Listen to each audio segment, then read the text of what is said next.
do something and wait 30 days to get a response from Meghan Harry. If it didn't get it. And so, in a way, and she's completely rewritten him out of history. Now, we know around the world. What if the woman the entire world watched walk down that aisle was hiding something so deep, so personal, that even the people closest to her were kept quiet for years just to keep it buried?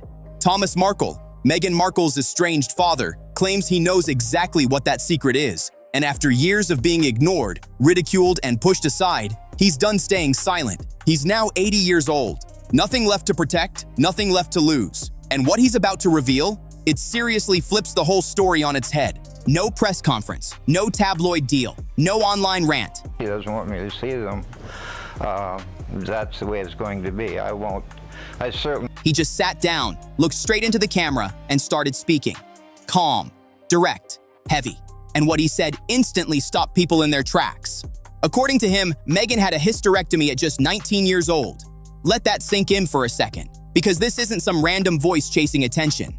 This is her father, the man who paid for her education, her acting classes, her very first headshot, the one who drove her to auditions, supported her dreams, and made her believe she could actually make it.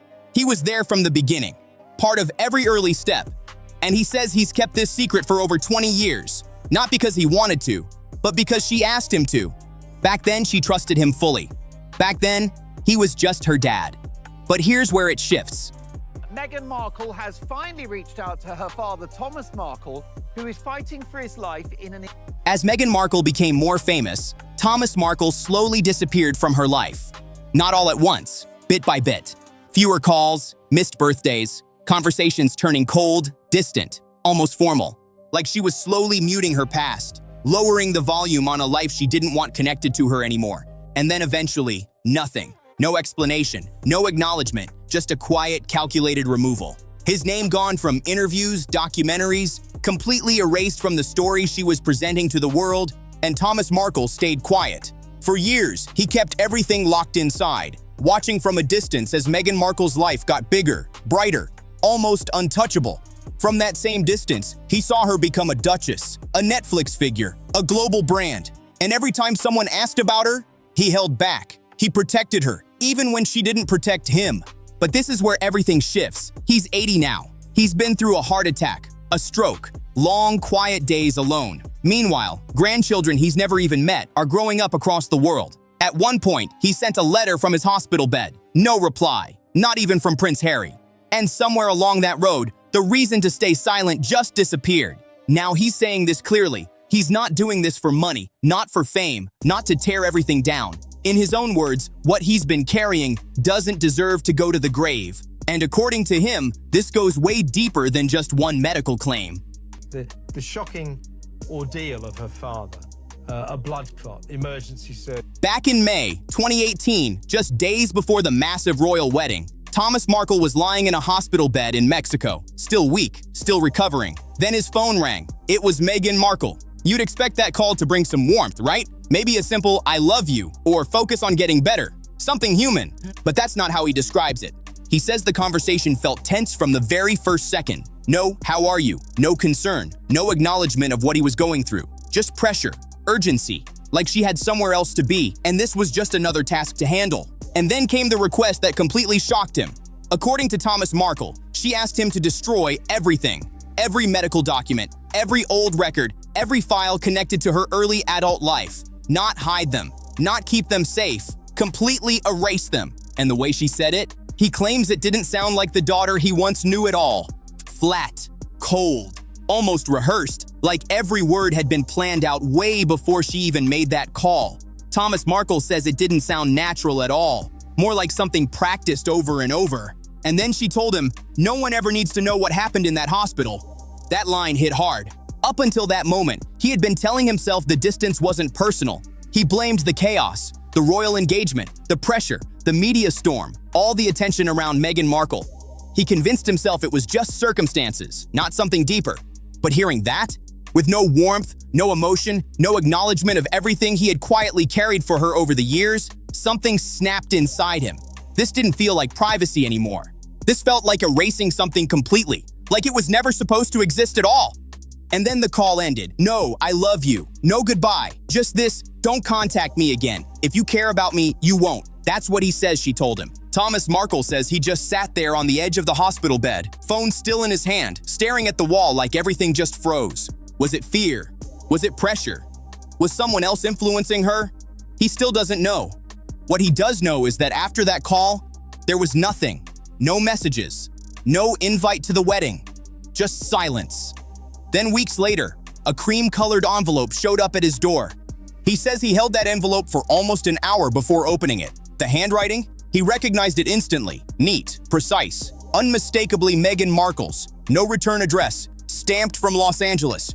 He stood outside on his patio, rain falling, a dim light flickering above him, just turning it over in his hands. And deep down, he already felt it. Whatever was inside that envelope, it was going to change everything. So he waited, poured himself a drink, sat down, took a breath, and finally opened it. 7 pages, every single line clean, no crossouts, no hesitation, like it had been written, checked, and perfected over and over again. Thomas Markle says it didn't feel like a letter from a daughter. It felt like a prepared statement, controlled, calculated, every word placed exactly where it was meant to land. And the first thing that hit him, she never called him Dad, not once. Not even something formal like Dear Thomas. Just his name, plain, distant, cold. Like she was writing to someone she barely knew. That was the first ooter. The second came just a few lines in. She accused him of chasing media attention, of not protecting her privacy. But then came the line that really stopped him. She said he was holding on to things that no longer belonged to him. He read that part again and again, trying to figure out if it meant what he thought it meant. Then he reached the middle of the letter, and it became crystal clear. She brought up the documents. According to Thomas Markle, she wrote, "You know which documents I'm referring to. You know what was said in those years. I'm asking you for the last time. Destroy them, shred them, burn them if you have to. Don't leave them for someone else to find." That's not a quiet request, that's direct, sharp, final. And deeper into those 7 pages, there was one line that hit harder than everything else. "There are consequences to holding on to what doesn't belong to you anymore." Thomas Markle says that didn't feel like advice. It felt like a warning. Not loud, not aggressive, but clear enough that you couldn't ignore it. The last page, no warmth, no emotion, no love, just this. "I am moving forward now. This is the last time I will reach out." And that was it. He says he sat there, pages spread across his lap, rain still falling outside. No tears, just something heavier, quieter, something that sticks. And when he finally stood up, he didn't grab a lighter. He didn't destroy anything. He packed every single page into a fireproof box, locked it away, and hid it somewhere safe. Not to hurt her, but because, in his eyes, those papers were a version of her story that couldn't be rewritten. And to really understand why those documents mattered so much, you have to go all the way back to the summer of 2000. Meghan Markle was 19. She was back home in California, taking a break from Northwestern. And according to Thomas Markle, something wasn't right for months. Constant fatigue, severe cramping, the kind of pain that doesn't just fade away. At first, they blamed stress, school pressure, being away from home. But it didn't stop. It kept getting worse, until doctors started hinting it could be something serious. Thomas says Meghan Markle was tense the whole time, on edge. She didn't want anyone knowing. She made him promise, no telling Samantha Markle, no making it public, just handle it quietly. And that's exactly what he did. He paid for everything himself. Out of pocket, no insurance, almost no paper trail. Just a father trying to handle a situation the only way he knew how. The clinic? Small, private, hidden away in West Hollywood. The kind of place that keeps things low-key, no big signs, no attention. Meghan was checked in under a different name. Just Patient 1472. No last name, no connections, just a number in a file. Thomas Markle says he was supposed to pick her up after the procedure, but when he walked into that hallway, something felt off immediately. Meghan wasn't alone. Standing next to her was a woman he didn't recognize. Short dark hair, designer sunglasses. Her hand placed firmly on Meghan's shoulder like she was in control of the situation. At first, Thomas thought maybe she worked there, a nurse, staff, someone official. But then Meghan looked up and saw him, and it wasn't relief on her face. It wasn't pain. It was panic, real panic, like she didn't expect him to see what was happening. No one said a word, not him, not her. The woman next to her just looked away, and they all moved through that moment like nothing even happened. Weeks later, Thomas Markle says he found out who that woman was. someone from Meghan Markle's early acting circle. But even now, he refuses to say her name on camera, not because he's scared, but because, in his own words, she's still out there, and she knows exactly what happened that day. Here's where it gets even stranger. Thomas Markle says he was standing there, fumbling with his phone, trying to call Samantha Markle just to give a vague update. But instead, he accidentally opened the camera, didn't even realize it. Days later, he's scrolling through his gallery, and there it is, a blurry photo. Accidental, but clear enough. Meghan Markle, the unknown woman beside her, a nurse in the background looking their way, time-stamped, dated, placing her at that exact clinic on that exact day. He never meant to take it, but he never deleted it either. Now rewind before Prince Harry, before the royal spotlight, before everything changed, there was Trevor Engelson, a young Hollywood producer trying to build his career when he met Meghan Markle in the early 2000s. And according to Thomas Markle, this wasn't casual, this was real. Trevor used to come over to the Markle house all the time, bringing wine, watching movies with the family, calling Thomas sir like he respected him. They were together for years, almost a decade, before finally getting married in 2011. This wasn't just a relationship. He was fully inside her life, closer than most people ever got, which makes what happened next feel even colder. Just 2 years after the wedding, it was over. No drama, no public scene, no argument, nothing. One morning, Trevor Engelson opens an envelope at his apartment, and inside, both of their wedding rings. No note, no explanation, no call, just the rings. Later, through a mutual friend, one single word reached him: closure. That's it, closure.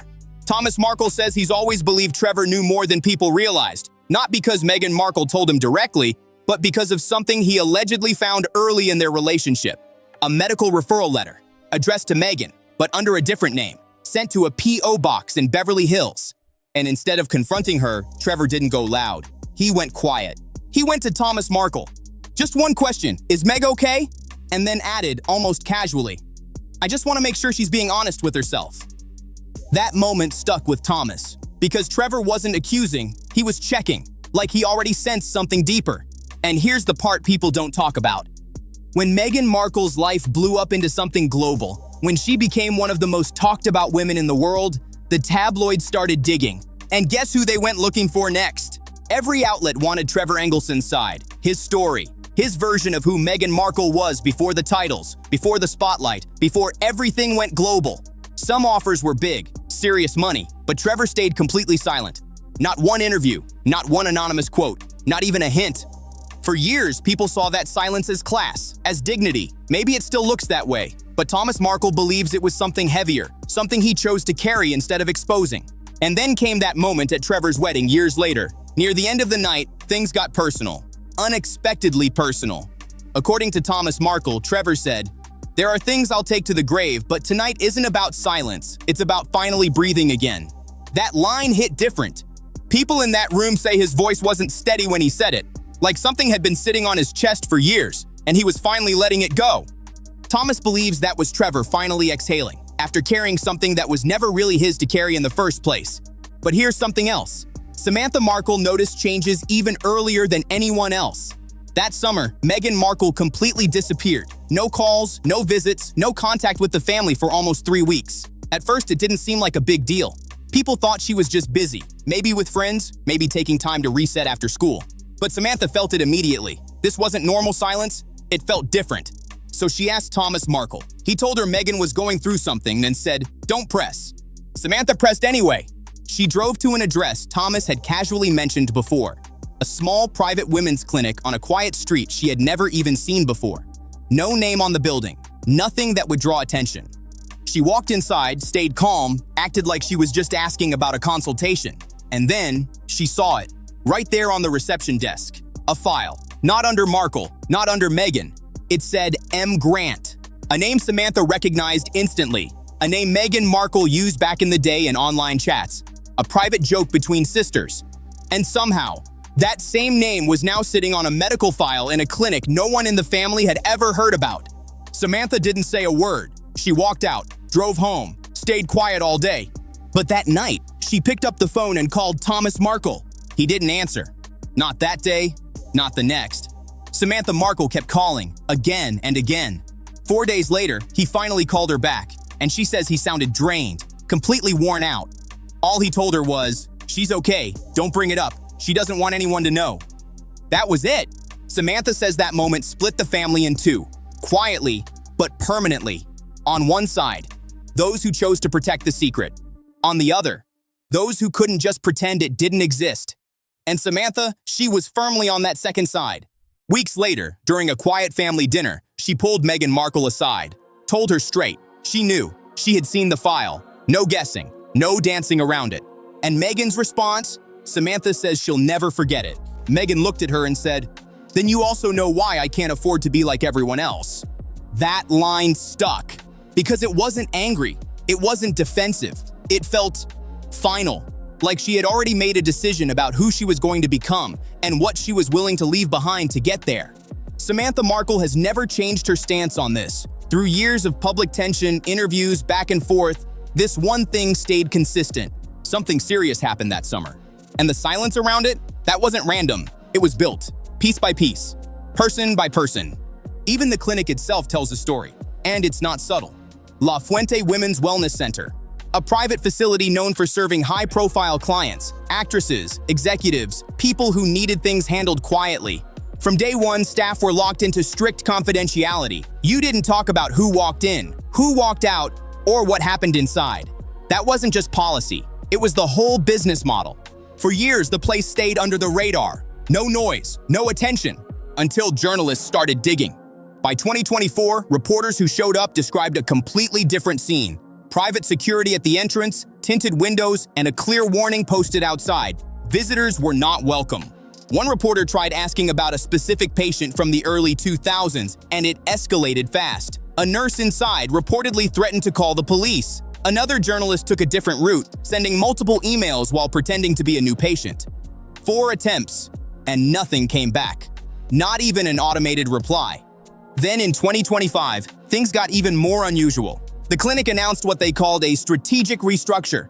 Not a shutdown, not a closure, just a quiet internal shift. But behind that move, something big happened. The entire patient database was transferred offshore to servers in Switzerland. Records that used to be accessible, gone, locked away, no longer reachable through normal channels. Thomas Markle says he had tried reaching out to the clinic years earlier himself, not to expose anything, just to confirm what he remembered was real.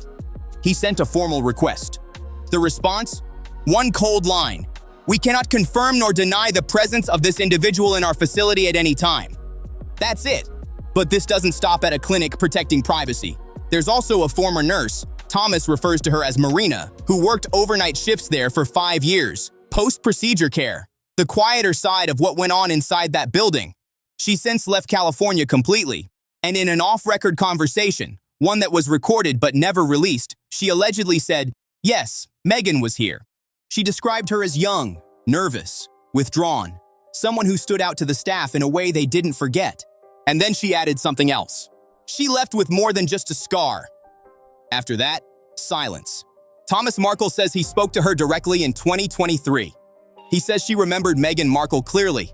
The tension, the way she carried herself, the kind of energy that sticks with people. And she remembered one more detail.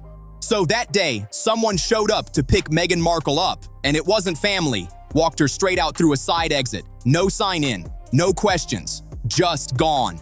A clinic that won't talk. A nurse who remembers everything but barely says a word, and records sitting on a server in another country. Now here's what Thomas Markle is not saying. He's not saying Meghan Markle did anything wrong by having a medical procedure at 19. He's not saying she owed the world an explanation or some public announcement about something deeply personal. He understood it back then, and he says he still understands it now. What he is saying hits differently. He's saying a public image was built, one centered on vulnerability, authenticity, honesty. But the people who were actually there, the ones who knew the parts never spoken about, were slowly removed. Not because they did anything wrong, but because they knew too much about chapters that didn't make it into the final version. Look at everyone connected to this story. Trevor Engelson, the ex-husband who had every reason to speak but stayed completely silent. Samantha Markle, the half-sister who saw something real and spent years being dismissed. The nurse, who remembered a nervous 19-year-old then went quiet the moment things got too close. And the clinic, moving records across borders like they were never meant to be found. Different people, same pattern. All of it leads back to one moment, one place, one day, a hallway that no one was supposed to remember.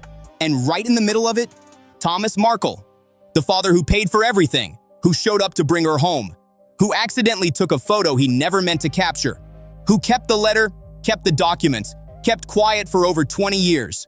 The same man who says he was once her biggest support and later became the villain in her story.